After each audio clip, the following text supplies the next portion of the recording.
Welcome. Episode 5, Uncovering Joy, an interview series where I get to chat with my favorite people from around the world about all things practice, joy, celebrating life and all of its twists and turns. Really, the intention behind these conversations is to A, give you some insight into the variety of practices that are out there, but B, also form an understanding that whilst there are many, many, many different paths, they're all really pointing to that same one truth, that one destination of recognizing and remembering our inherent wholeness. And so really this is an opportunity for you to see and feel what lights you up, and then to follow that spark just a little more. I'm joined today by Natalie. She is a dear friend, an incredible teacher, someone I've been enamored by since our very first email conversation, and I know that you will be too. She's an initiate of the Sri Vidya tradition, an unbroken lineage of devoted tantric yogis. More than that, she's a shining example of compassion, humility, love, all shared with the utmost grace, warmth, and an amazing sense of humor. So Natalie, thank you. I'm very excited. Welcome. Thank you. I'm already crying, so we're off to a good start.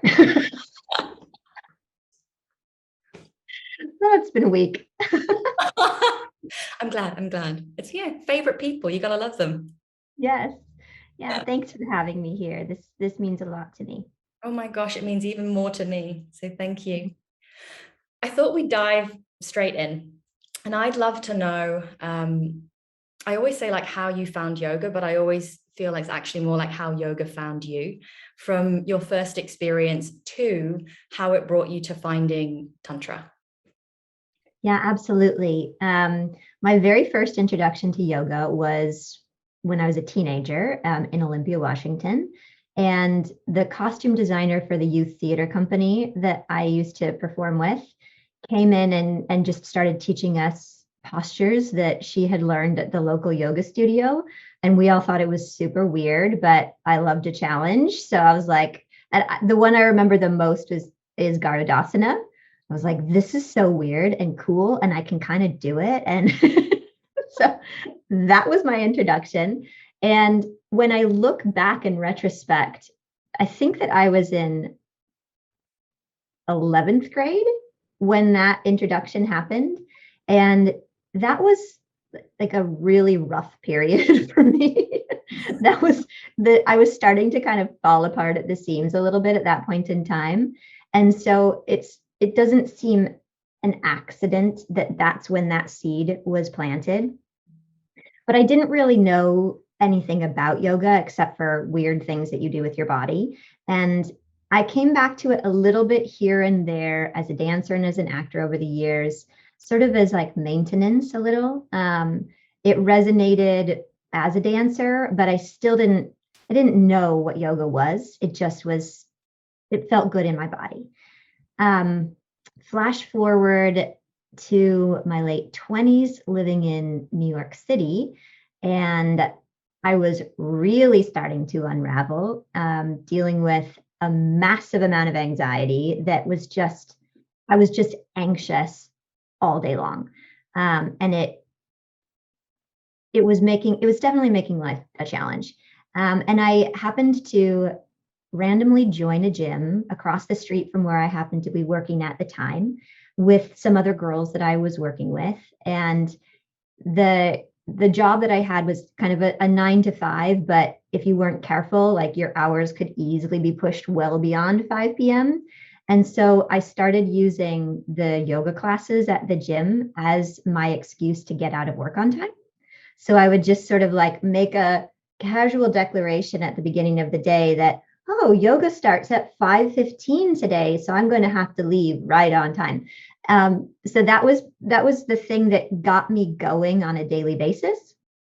But what kept me going was that I started to have these little windows of peace, just little moments of, first of all, recognizing all of the emotions that were present, because I was doing everything in my power to like shove them down and just keep treading water furiously, trying to keep my head above water.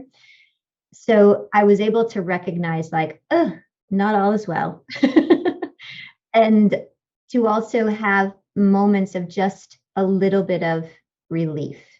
I wouldn't say that I was experiencing joy yet at that point in time, but there were just these moments of some kind of like clearing of the storm clouds where I could just experience a little bit of peace. So I then committed to going because it was really the only thing that was getting me through the day. And I started to recognize maybe after a year or so that those moments of peace, that period of freedom from anxiety, those started to get a little bit more expansive, and my life started to move in a new direction. It was a long process for sure. But after a few years of that, I recognized like there is something about this that I don't understand, but it's powerful and I want more. And of course, I immediately went to, I need to learn how to teach this so I can share it with other people, because that's always what motivates me. You know, it tends to be less about my own healing and more about like, how can I help other people? That's the stuff that gets me out of bed in the morning. So when I had my last sort of bout of like bad anxiety that led to old habits that aren't terribly healthy, I ended up moving from New York to Los Angeles and simultaneously started therapy and a yoga teacher training. Like right at the same together. And I happened to meet my teacher, the woman who's been my primary influence in my life for the last 8 years, at that teacher training. And though I wasn't ready to receive the full depth of yoga, I mean, I'll be happy if I'm ready to receive a small percentage of it, like when I'm on my deathbed, because it's just so big. But it was enough to get me really, really curious about what yoga actually was beyond just the physical component. Yeah, so that's how I found my teacher, Tracy. I went back to her 2 years after I got my initial certification so that I could continue studying with her, and launched into my 300-hour training with her. That's when I really started to explore Tantra, because she was sort of a part of my 200-hour, but she ran the whole 300-hour. And so I really had a chance to start exploring this lineage and what Tantra is. And for several years, if someone asked me to define Tantra, I would just be like,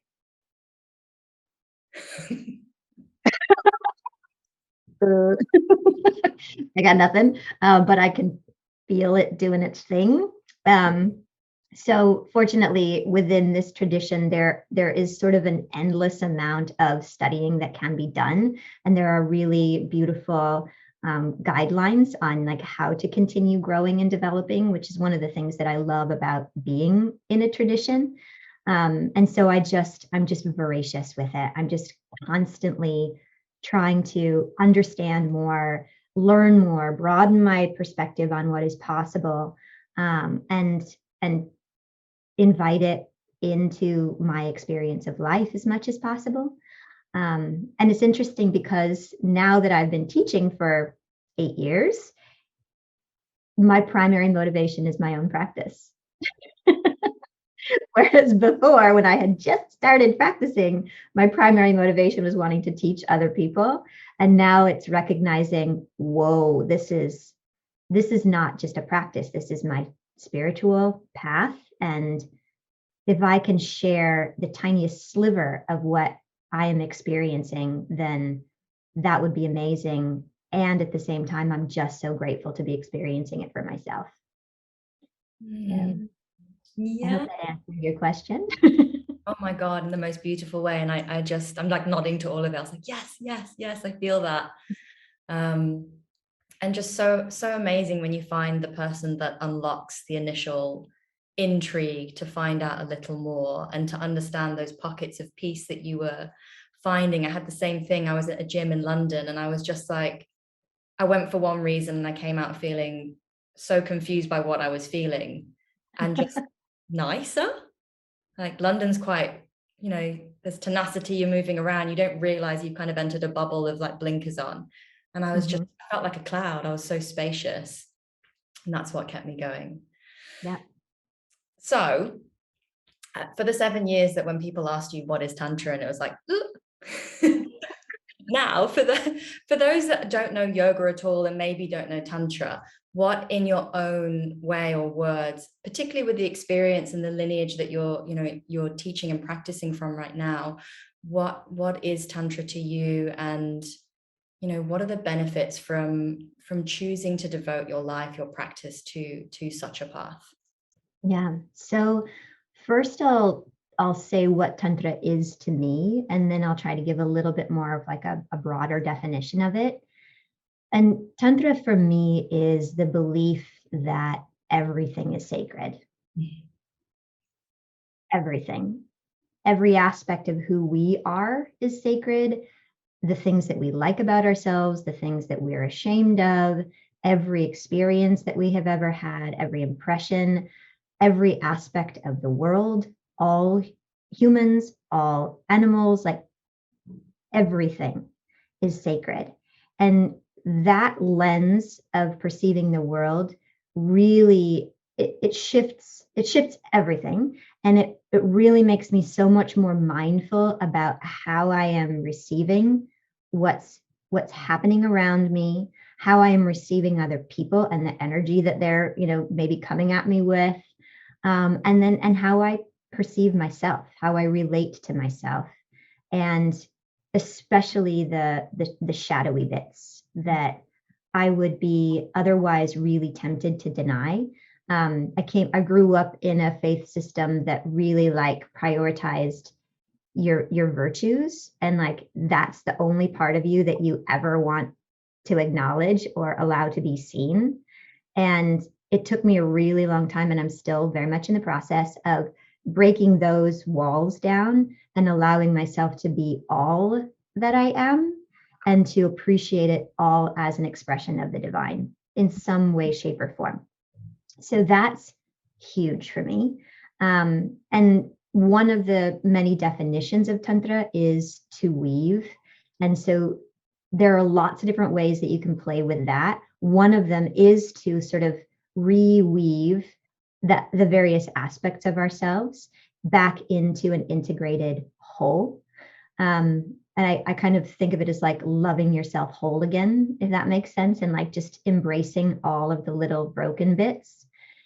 But in terms of practice, this idea of weaving gives us the chance to kind of like pull in whatever threads are helpful, whatever is going to help move us toward the promise of tantric yoga, which is this infinite and eternal experience of fulfillment and freedom, which when you combine them together sort of is this Vishoka experience of being fully and eternally established in joy, which is beyond the reach of any sorrow or pain. So I feel like freedom and fulfillment are sort of the two components of that. And the blend of the two together is this experience of just who we really are. So Tantra gives us the means for reaching that remembrance. And it also is the worldview or the belief system that allows us to recognize the possibility of it in the first place. That's pretty good. Oh my God. It was and you touched on my favorite parts, because I feel that too. Like the idea that everything is, there's beauty available in every single experience, even the most painful. And I remember the first time that was offered, I was like broken wide open, and at the same time kind of slightly triggered, because that's so radical, because it asks for such accountability. Like you take charge of your life, and like you find the opportunity in everything. You choose how you're going to move through this. No one, you can be the victim, or you can empower yourself to see what's possible from this. And I was just terrified and empowered. Yeah. Yeah. Terrified was definitely my first response as well. And angry. I was Yes. really angry at like, because I was very comfortable identifying myself as victim and just dismissing all of the difficulties in my life as the result of that thing that happened. And to be confronted with this idea that maybe that thing happened for a good reason, I was like, Yeah, me too. so it took a little while for me to play with it, and I had to move through some of that resistance to be able to pan out and see things from a different perspective. But that perspective is so liberating, and I then look at like the lives of so many of the people that I admire, and almost all of them have those very painful moments that they have chosen to allow to inform their lives for the better. And to be, it's sort of this silly kind of like, are you going to be the superhero or the supervillain? Like all the superheroes that we know of, we watch, like I love Marvel movies. So we watch the backstories of all of these, the origin stories, and there's always a traumatic event that happens. And up until a certain point, like up until that traumatic event, the superheroes and the supervillains are in the same game. And then it's just a matter of what you do with that pain, how you choose to transmute it. Is it going to inform you and inspire you to heal and then be a source of healing? Or are you going to just allow it to define you and then have your entire life be about retribution? Mm, mm. Yeah. And, Mhm. I feel you on the liberation, like when you can finally get to it. And I think one thing that yoga and specifically these kind of practices have helped me do is almost like view the world through softer eyes. Like compassion is something it's given me access to, whereas before I'd be very quick to judge, very quick to label myself and others around me. And it just formed these tight walls. And so with this view, it causes you to stop and be wide open and to question and to inquire. And that's freeing, I find. That's just so to find softness even in your most painful experience and actually see where someone else might be coming from and not make it about you. I found that the most radical thing and the most liberating thing, because that's definitely not where I was a long time ago, and still not a lot of the time, but I can try and get there. Yeah, let's be honest.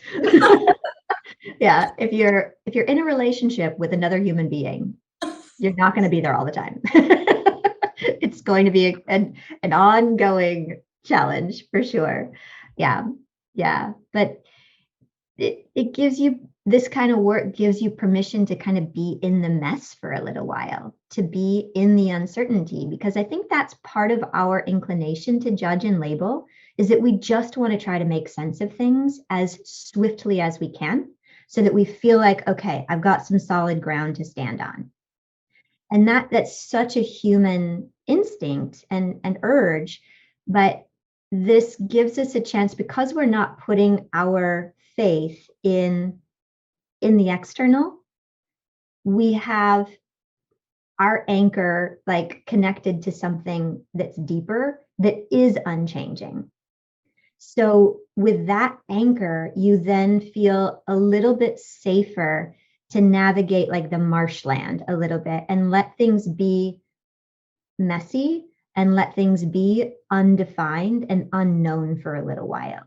So what I mean by that in terms of like something more practical is that when you're confronted with something that's painful, being able to let it just hurt for a while and examine like, gosh, where am I being triggered? What here is hurting? Where is the confusion coming from? And can I just sit in the discomfort of this for a little while so I can really learn it and then try to make peace with it and then make choices based on some kind of truth that I can come to in myself. After I've been in the mess for a little while and been in the uncertainty, and then move forward. And instead of feeling like, no, I need to know how I feel about this, I need to know my position right away, and then move forward. So yeah, and I think in that squishy space, there's the opportunity for grace, because you're soft and you're open and you're allowing guidance, you're allowing things to come up from within you, you're allowing, the possibility for healing, and then you can move forward, as opposed to just, this is how I feel. Yeah, I'm going to fix it right away. Exactly. That's me. Yeah, I'm going to fix it right away. Yeah, can we fix things right away? Is that even a possibility, or is it an illusion? It's my attempt at control. Totally. And the control is the attempt to try to avoid the uncertainty. Yeah. Because it's scary. It is scary. It is. And I love what you say about just let yourself be in the feeling of it for a while. It's something I've been teaching myself, trying to open myself to a bit more, like pain, like trying to avoid it, but actually knowing it's there to teach me something. And so can I be okay with feeling it? So it comes back to allowing again. Mm-hmm. And so just touching in on, you mentioned Vishoka and this space of sorrowless joy. And I've just completed a 28-day sadhana with you, experiencing the Vishoka meditation that takes you into the essence of this teaching. And it's one of the teachings, one of the sutras that just, again, it broke me open. And I sometimes with the text, they can be a little bit cryptic or mystical, and especially with the language wrapped around it, hard to reach. But this specific one, I remember the first time I heard it, I was like, that's it. Like, this is what practice is to me. Like, yes, I know that's true. Let me touch in on that space more and more. And so I'd love for you to share really, one, the essence of the teaching, and then a little bit about the meditation that you've been offering, because 28 days was so beautiful. And I've never been in an experience where I was so ready to meditate, where the time just slipped away like quicksand. It was like no time passed at all. And it took me into that soft, squishy, allowing, just, there aren't words. It's interesting that Sutra 136 was the thing that called you home, because it was definitely the thing that called me home as well. And it's also the center of Tracy's teaching. And the more that I've explored it, I've recognized that it is the center of Sri Vidya. So I just feel like there's no accident or coincidence around that. I think that people who are drawn to that particular aspect of yoga are drawn to this way of practicing it, studying it, and embracing it.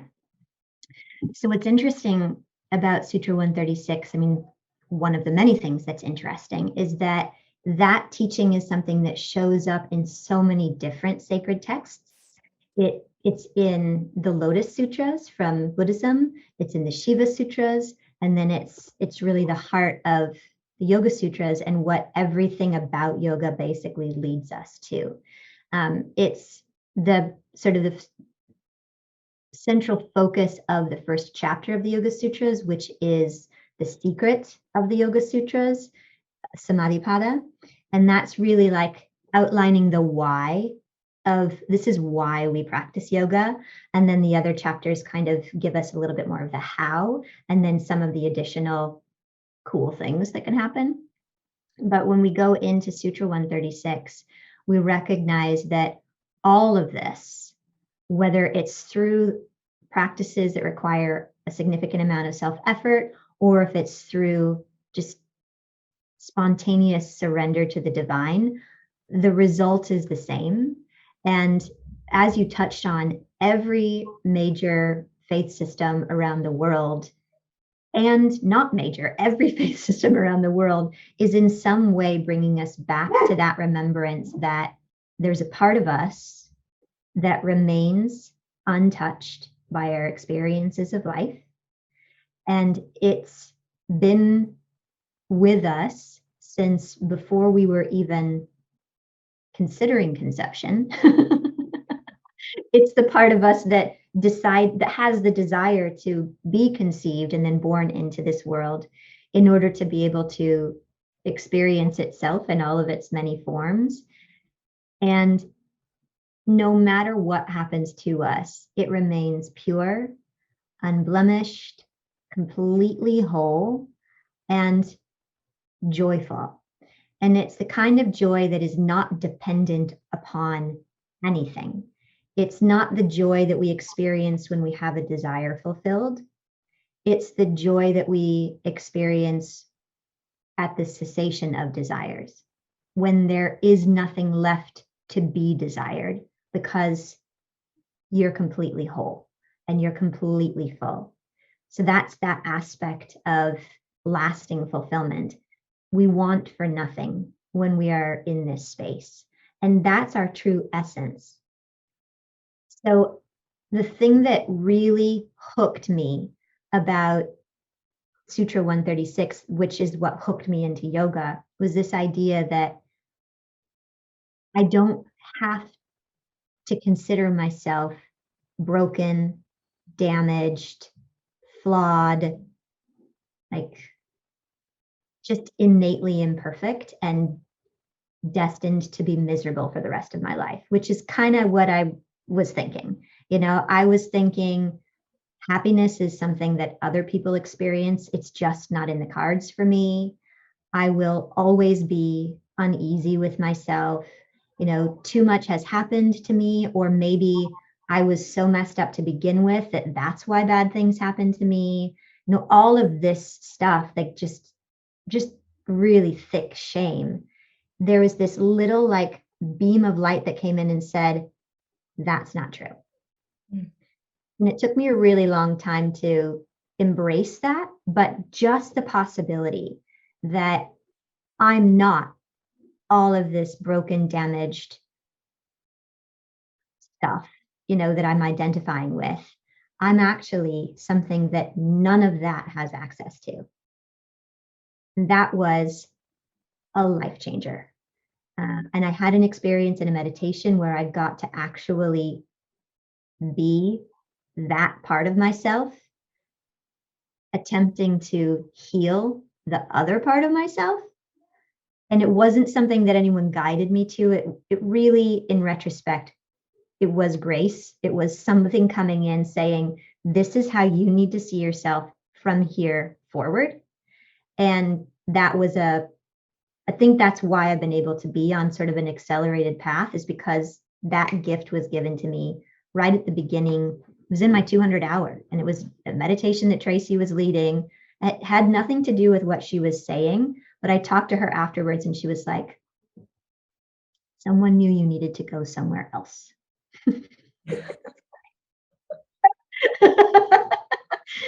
Thanks. So again, I hope I answered your question. I'm going off on tangents, but this is my favorite subject. This is what I literally live for. So I'm very happy to talk about it. Oh my God, it was so beautiful. Yeah. I just love seeing the way it touches people in different ways too. And so for me, it was almost like realizing that space allowed me to be touched by all of and feel all of life and not be afraid of those aspects that felt difficult, like the shame or the pain or the sorrow or the memories that I would just put rose tinted glass around. It's like, I don't even need rose tinted glass around. They happen and that's fine. Like I'm fine. And such a deep access to so much love, like for myself, for the people, the things around me. So yeah, what an incredible experience on your 200 hour. I know. And I have literally never been the same. There was no going back from that. It was just like, whoa, just the first time since I was a little kid of experiencing what self-love actually felt like. because self-love, self-worth, all that stuff, it was like, what does that even mean? I have no concept of that. I have no concept of any inherent worth. All of my worth is dependent on how other people perceive me. Oof. And that's exhausting. And to be able to, I still had the habits of that for a really long time, and they're still present for sure. You know, there's still a part of me that craves validation. I still like it when my husband tells me I'm pretty. Of course. I love the adoring looks that my dog gives me every day, but I know that I don't need that. If I never got it again, I would be okay, because that's not where my joy comes from. That feels good, but it's not where my joy comes from. Yeah. I love it. And so the meditation that you've I didn't even know this existed. Like, I just knew about the Sutra, and then this started coming into my field of awareness. And like I said, I just did the 28 days with you, and it was so profound in the way that it's so soft. And I think one of the things that I really loved about it was becoming effortless. Like, one of the requirements, so to say, is actually to be effortless, which I know I struggle with in life. Like, I'll push, I'll try to overachieve. I have this sense that I can't slow down. I'm not safe to slow down. And so thank goodness also for Tracy, because her nidra, I've just been like completely immersing myself in, but also for this, because to access such a sweet space by softening, which life doesn't always, well, it does, but I don't give myself access to it, was so amazing. And so you've offered the 28-day rise, which is a sadhana, but you've also got the training coming up, which is 3 weeks. And so just a little insight into the meditation itself and what it will offer and why someone might be inclined to partake. Yeah, absolutely. I didn't know it existed either. But when the Himalayan Institute presented something called Vishokha meditation, immediately, I mean, I'm already so oriented to Vishokha. When they presented that, and it was through our lineage, it to me was like how quickly can I sign up for this? And it really has been a game changer for me. Not a game changer, a life changer, because it has connected me to this experience of daily communion with the sacred. So the practice itself is in several stages, and what we're experiencing right now is Vishoka meditation stage 1. And there are, based on my understanding, 3 stages. And this is just like, we've just opened the door basically with this. I know it's crazy. It's crazy, and like, but what else where else are we going with all of this? So it's really exciting. And if you look at it from the outside, especially if you're someone that has studied yoga, you're like, oh, I recognize that technique, I recognize that technique, I recognize that technique.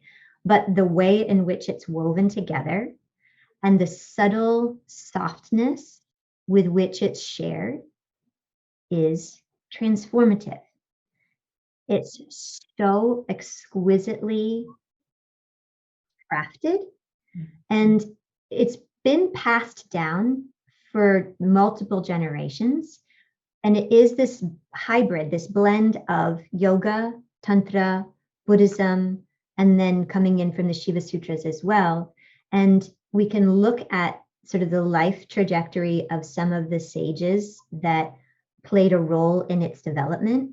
And you can see that their experience of life is really similar to what we've been talking about, where there's trauma, there's pain, and then something comes in and grants them access to an entirely new way of being. And that something is the experience of Vishoka Vajotishmati. It's a mouthful. And that is sorrowless joy and inherent luminescence, like experiencing our own inherent radiance at the same time that we're experiencing this infinite, eternal, boundless joy. So the practice is simultaneously super spiritual, for lack of a, that different word. I don't know that better, but just a different word. It's super spiritual in that it's connecting us to ourselves. And it's also very systematic. So you can come at it from a very experienced, background in meditation or Tantra or yoga, and it will propel you into a completely new experience of yourself.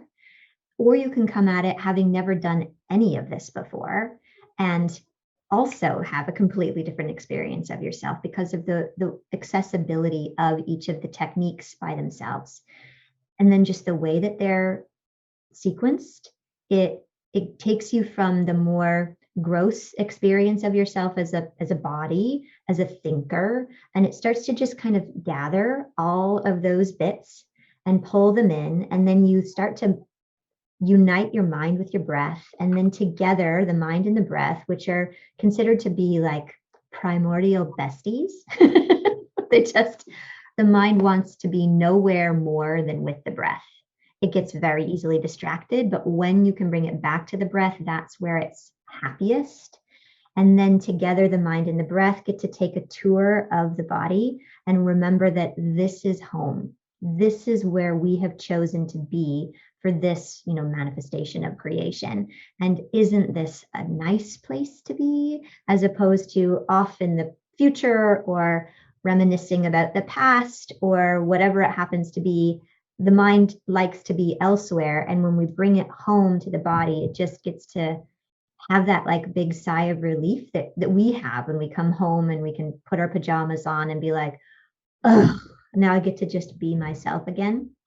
That's sort of the experience of those first couple of stages. And then all of that gets integrated into this seamless, uninterrupted flow of awareness that guides us more and more and more deeply into the center of who we are. And that's where we sort of culminate stage one of Vishokha meditation with this just sense of presence in the headspace, that the way that I can sort of articulate my experience of it, which I think is familiar with a lot of other people's as well, is that it's almost like we're becoming more and more and more and more and more and more subtle through all of those techniques, so that then we can just like very delicately like thread the needle. Like everything's become so subtle that it's like this teeny little thread, and then we kind of pierce some aspect of ourselves that might be considered Agnya Chakra, for those who like the names of the chakras. And then once that has happened, it's like a key that just unlocks this infinite sense of expansion. And then that's where we get to stay and hang out for however long we want to, but at least like 9.5 minutes. And it's also like very scientific of like, this is how many seconds you must be breathing here, and this is how many minutes we must be here. But it works. It works. And that's Tantra as well, as these like techniques that deliver on their promises. Yeah. So that's the practice. And then ways in which you can participate in the practice. So I participated in the Vishoka meditation teacher training through the Himalayan Institute. And as a certified Vishoka meditation teacher, I now have the capacity to introduce other people to Vishoka meditation.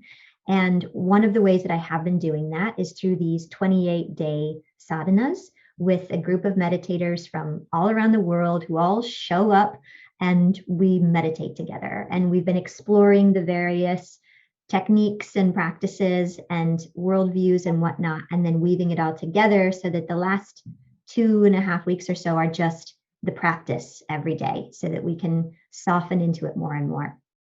The next step for that is something called the Vishoka meditation course, which is offered kind of in conjunction with the Himalayan Institute. And this is a deep dive into exactly what these techniques are, where they come from, how to practice them, why they work, what they're doing. and then why they're sequenced together in such a way. So you really start to flesh out your understanding of the brilliance of this system of meditation and how to guide yourself through it so that you can then become that much more intimate with the practice. Because it's lovely when you have someone guiding you, but at some point your breath is different than the person who's guiding it. And there becomes a little bit of tension in that sort of push-pull of, but I kind of want to start having my own journey with this. And this Vishoka meditation course sort of takes me as the guide out of the driver's seat a little bit and puts you in the driver's seat so that you then have the power and the autonomy to move forward with it and have your own relationship with it. And then it really gets to start to blossom for you. So that's kind of the purpose of the Vishoka meditation course. And it serves as a prerequisite for anyone who is interested in potentially learning how to teach this and share this with other people going forward. So it serves many purposes. And the way that we're doing it, Chrissy is coming on board and helping me with this. She and I are going to be roughing it in Tuscany for a month because it's our happy place. That's one of the things that we have in common, is that that's the place where tapping into joy is so easy for me because it's just right there. I don't even have to scratch the surface. It's there already. And so being there where I feel so nourished and full, I think is going to really lend itself beautifully to being able to share this practice. So because of, the pandemic and whatnot, we know that travel is really difficult for folks right now. So rather than requiring that people travel from wherever you happen to be in the world to come be physically present with us for this, we're opening it up and making the whole thing virtual. So the whole experience will be live streamed. So we will be present with you in real time as we're going through these teachings. It's 21 days, and it is 6 days out of the week. We're going to take Sundays off so that we can have a chance to just sort of integrate and rest. And the other days that we are meeting, it'll be 3 hours of concentrated study of Vishoka meditation and practice. And that'll include learning each of the techniques. That'll include actually practicing them, going through some of the preparatory practices, which are so simple and so life-changing. And then also exploring some of the bodies of wisdom. So there'll be a little bit of lecture involved as well. And then Chrissy is also going to guide us through additional practices that you'll have access to. So it'll be a complete tantric yoga practice that leans into a certain approach to asana that really facilitates this experience of effortless effort and being able to meditate on the infinite, which is what Patanjali recommends for our experience of asana anyway. And it also is leaning into using the body to be able to develop sensitivity to prana, because that pranic sensitivity is a really key component of a meaningful experience of Vishoka meditation. So the dates for this, if this is sounding like something that you would be interested in exploring, is November 12th through December 2nd. And we've tried to choose times that will be appropriate for as many time zones as possible. It'll be 6 a.m. to 9 a.m. Pacific, which means 9 to noon Eastern time for the United States. And then in Europe, I believe that is 3 p.m. to 6 p.m. 2 to 5 in the UK, 3 to 6 if you're in Europe. So that feels pretty good. I can't remember off the top of my head what it is for Australia and New Zealand, but I'll do some research. We'll figure it out. I can put it in the details below. I'll have a little search. Perfect. Yeah. I'm trying to think if there's anything else along those lines for detailed stuff, specifics, but I think that kind of wraps it up. For anyone that's interested that hasn't already participated in We Rise and doesn't have a relationship with Vishoka yet, if you sign up for the meditation course, then I'll give you access to the recordings of one of those 28-day practices so that there's an opportunity to start developing a resonance with the practice instead of just kind of going in from scratch. So that's there too. Amazing. I highly recommend it from my own experience. And I definitely resonated with what you said about like threading the needle. I've never felt my concentration being so one-pointed, but at the same time, so it was like an opening, because I can be quite intense, but nothing felt intense. It was so soft. And I think it also speaks to that aspect of joy, not that kind of overexcited. It's so gentle, so loving, so kind of all-encompassing. So I'm excited. I am too. I can't imagine partnering with somebody else on this, because I think this is really like where you and I come together and why we both make sense to each other so much, and why there was that like immediate like, oh, who are you? I totally have that. How did I not know? Like, I love her. Yeah. Okay. Final question is something I ask everyone, and it weaves perfectly with Vishokha, but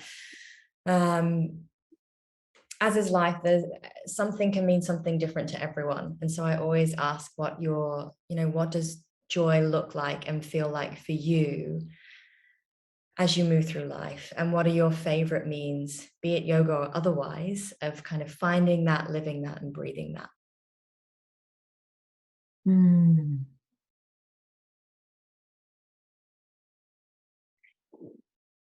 It really feels like genuine contentment, like not the kind of contentment that I used to think of as like settling. I used to equate contentment with settling, like I'll just be content. Now contentment feels like, even though there are things that I still aspire to, I'm so happy with everything right now just as it is. And to have that sense of completion and contentment, even while you know you're in process, that is what joy feels like to me. And it just feels like just this sort of constant bubbling up of feel good. If that makes sense. Totally. Yeah. And everything around, when you have this constant percolation of these like little joy bubbles kind of coming up through you, everything has that quality to it. And so there are certain things like my practice is definitely how I dip back into that. And it's a little bit like shaking a soda, like the bubbles just kind of come to life again, like that's kind of this, oh, okay, I've dipped back in and now I can carry that presence with me throughout the day. But other more like day-to-day things that are maybe more human are hanging out with my dog.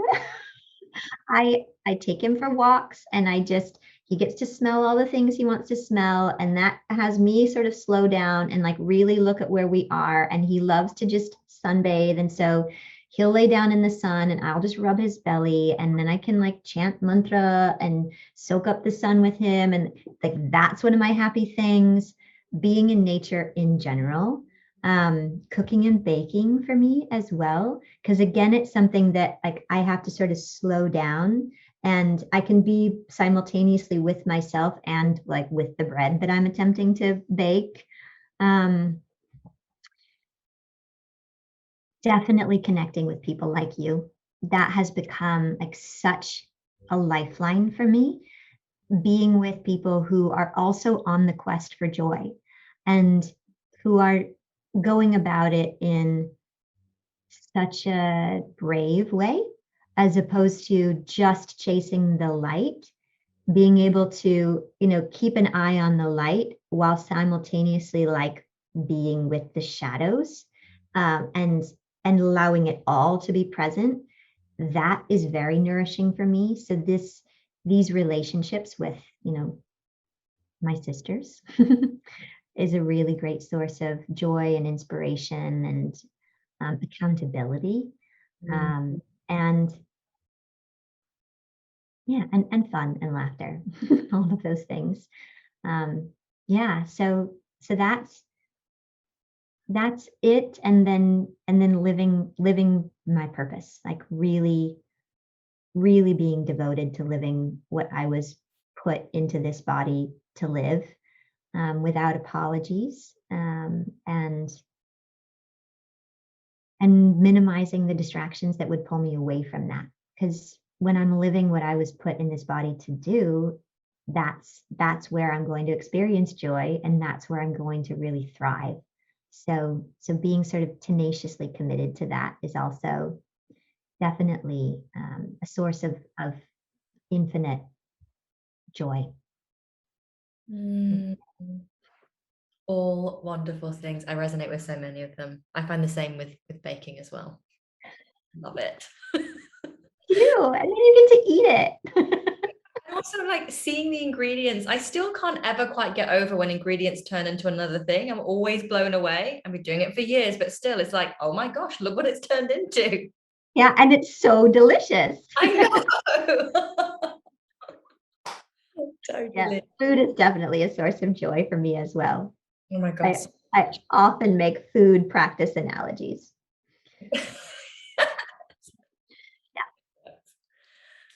Thank you. Thank you so much. This has been amazing.